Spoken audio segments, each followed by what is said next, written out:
Sakit hati tidak mendapatkan restu menikah, seorang wanita kuras tabungan calon mertuanya di Lampung. Pelaku bawa ATM saat menemani korban di rumah sakit.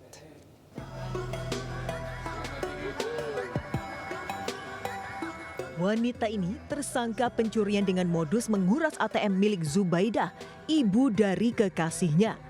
Saat itu pelaku sedang mencuri hati calon mertuanya dengan cara menemani korban saat dirawat di rumah sakit. Bukan hanya mencuri hati, pelaku ternyata mencuri ATM milik calon mertuanya. Pelaku mendapat nomor PIN ATM setelah mencoba mencocokkan dengan kode sandi ponsel korban. Setelah berhasil, pelaku menguras tabungan korban hingga mencapai 76 juta rupiah. Tanggal 15 Januari dirawat di rumah sakit, kemudian pelaku mengambil ATM BRI di dalam tas korban. Setelah itu pelaku melakukan penarikan sebanyak 7 kali. Pelaku kini ditahan di Mapolresta Bandar Lampung. Pelaku dijerat pasal pencurian dan ancaman 5 tahun penjara. Dari Bandar Lampung, Andres Avandi, iNews melaporkan. Pemirsa, dua bocah kakak beradik menjadi korban asusila guru ngaji di salah satu ponpes di Kota Bekasi, Jawa Barat. Sementara di Makassar, Sulawesi Selatan, seorang mahasiswi nyaris tewas usai menggugurkan kandungannya.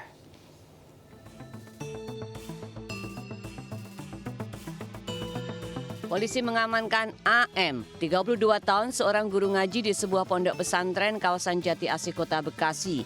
Pelaku ditangkap setelah orang tua korban melaporkan aksi bejatnya terhadap kakak adik MR 14 tahun dan MFA 13 tahun. Ironisnya aksi ini dilakukan di lingkungan pondok pesantren. Aksi bejat pelaku diduga terjadi sejak 2023 hingga awal Januari 2025. Modus pelaku dengan meminta korban membersihkan kamar dan warung orang tuanya. Korban dilecehkan dengan iming-iming diberikan ponsel. Sangka mendapatkan ancaman hukuman di atas 5 tahun penjara. Sementara itu rekan-rekannya ada yang ingin ditanyakan. Dan ada ancaman nggak dalam ngelakuin itu? Ada ancaman? Setelah melakukan tindakan tersebut, tersangka mengancam untuk tidak memberitahu kepada orang lain. Guna menghilangkan trauma, polisi akan melibatkan psikiater dan trauma healing kepada orang tua korban serta melibatkan KPAD Kota Bekasi. Sementara pelaku bakal dijerat hukuman 12 tahun penjara. Dari Bekasi, Jawa Barat, Rahmat Hidayat, iNews melaporkan.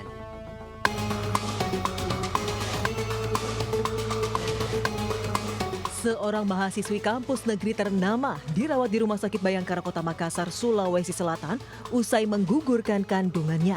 Sebelumnya, ia mengkonsumsi obat penggugur kandungan secara sembunyi-sembunyi di tempat indekosnya. Setelah itu, dia kesakitan hingga dibawa teman-temannya ke rumah sakit. Polisi kemudian menangkap seorang pria yang merupakan kekasih mahasiswi itu. Kepada polisi, ia mengaku membeli obat penggugur kandungan untuk kekasihnya karena malu dan belum siap menikah karena tidak memiliki pekerjaan. NA ini merasakan sakit yang sangat hebat. Nah, kemudian diantar oleh kawannya ke rumah sakit. Nah, kemudian pada saat di rumah sakit tersebut, karena dia merasa mulas, dia kemudian pergi ke kamar mandi. Nah, di sanalah keluar janinnya tersebut. Mahasiswi pelaku aborsi kini dalam perawatan di rumah sakit, sedangkan kekasihnya ditahan di kantor polisi. Kasus ini ditangani unit PPA Polrestabes Makassar. Dari Makassar, Sulawesi Selatan, Syahrul Adiaksa, iNews melaporkan. Pemirsa, pelaku pembunuhan gadis penagih utang ternyata juga membunuh istrinya di Cibarusa, Kabupaten Bekasi, Jawa Barat. Korban dibunuh pada November 2022 lalu dan jasadnya dikubur di tangki septik rumah.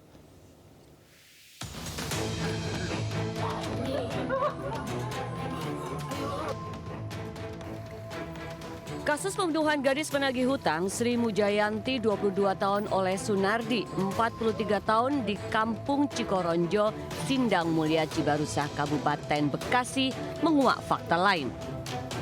Hasil pendalaman, pelaku juga membunuh istrinya Almaidah 51 tahun pada November 2002 lalu. Sadisnya, jasad korban dikubur pelaku di tangki septik rumahnya. Polisi diterjunkan untuk melakukan pembongkaran dan menemukan kerangka dengan pakaian masih utuh. Pelaku membunuh istri dan gadis penagih hutang dengan cara dicekik. Tersangka juga mengakui ternyata telah pada tahun 2022, khususnya awal November 2022, melakukan pembunuhan terhadap istri sahnya. Guna kepentingan penyidikan, jasad istri pelaku yang dikubur di tangki septik dievakuasi ke RS Polri Kramat Jati. Dari Kabupaten Bekasi, Jawa Barat, Didi Junaidi, iNews melaporkan.